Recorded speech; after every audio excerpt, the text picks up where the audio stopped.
vous décidez, il faut déjà déterminer l'utilisation que vous allez en faire, car dans la gamme des appareils de perforation, il y a du choix. Il faut faire la différence entre perforateur, burineur et perceuse. Vous voulez démolir des cloisons ou des murs en béton, tournez-vous vers le burineur. Si vous voulez faire des trous dans des murs en béton afin de passer des canalisations ou des fils électriques, là il vous faudra choisir un perforateur. Et puis pour les autres usages de perforation, vous vous tournerez vers une perceuse. Mais laquelle? Perceuse à fil ou à batterie? Le point commun est la puissance. Sur une perceuse filaire, elle s'exprime en watts. Plus elle est capable de travaux lourds, plus les watts sont élevés. Sur une perceuse sans fil, il faut comparer la tension de la batterie. Une tension inférieure à 14,4 volts supportera tous les petits travaux comme le vissage, les petites perforations, mais pour des travaux plus lourds, il faut des batteries de 18 volts ou plus.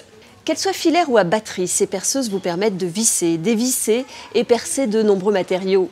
Les différentes options vous aideront à choisir celle qui vous convient. Il y a le mandrin qui vient serrer les mèches et autres outils de vissage, de ponçage qui peut être à fixation facile. Un variateur électronique permettant de faire varier la vitesse juste par la pression de la gâchette. Un sélecteur de couple pour les matériaux ou les vissages plus durs. Et également un inverseur de sens pour visser ou dévisser facilement. Et pour percer des matériaux durs comme le béton, il faut que votre perceuse soit équipée de l'option percussion.